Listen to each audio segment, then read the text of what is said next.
Buenas noches, mi nombre es Orlando Jiménez y yo en esta oportunidad les voy a hablar sobre lo que es el capital de trabajo y los indicadores financieros. El capital de trabajo lo vamos a conocer como aquel recurso que le va a dar el funcionamiento inicial y permanente de nuestro negocio. Además va a cubrir las diferencias entre los ingresos y los egresos de la empresa, es decir, los activos y pasivos circulantes. El capital de trabajo, por ser un recurso único para el financiamiento y la inversión de las operaciones de la empresa, también va a tener la capacidad de recuperar cierta cartera de ventas en un determinado momento. Los componentes del capital de trabajo los vamos a identificar como el efectivo, los valores negociables, las cuentas por cobrar y el inventario. Para las técnicas y métodos de análisis que vamos a utilizar con el capital de trabajo, lo vamos a dividir en 4 métodos muy importantes, que son el método comparativo. El método comparativo es aquel método que nos va a permitir diferenciar las actividades de la empresa en 2 periodos distintos. Es decir, aquí se van a conocer las variaciones de el activo circulante y el pasivo circulante, dándonos datos muy importantes como es las ventas, su disminución o el aumento, y el aumento o la disminución de las deudas de la empresa. Estos datos nos van a permitir o van a servir como base para nosotros saber cómo puede rendir o cómo va a ser el rendimiento de nuestra empresa en el futuro. Como segundo método tenemos el método gráfico. Este va a analizar determinadas relaciones e interpretaciones de datos específicos que desee manejar el profesional o el representante de la empresa en ese momento.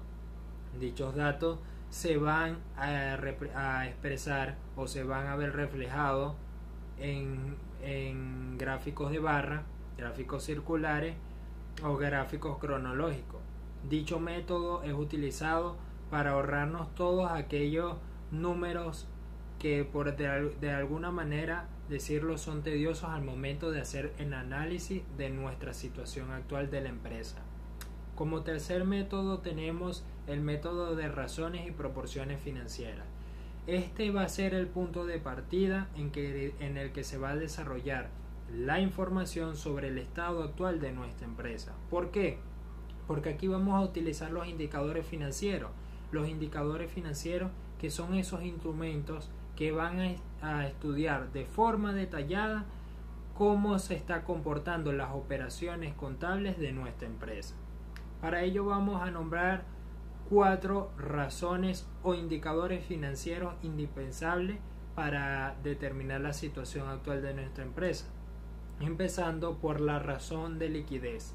La razón de liquidez es aquella que va a determinar la capacidad que tiene nuestra empresa para saldar las obligaciones a corto plazo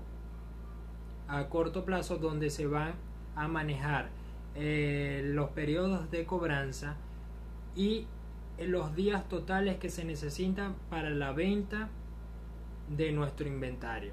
Seguidamente tenemos las razones de actividad. Las razones de actividad van a medir la efectividad de nuestra empresa, es decir, el uso de activos para generar ingresos en dicha empresa.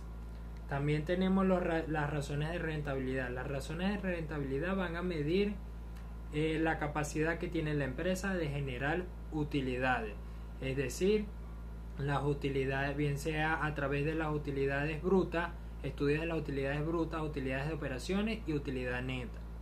Las razones de cobertura. Las razones de cobertura son las que van a medir el grado de protección en el que se encuentran los acreedores e inversionistas a largo plazo en función de nuestra empresa.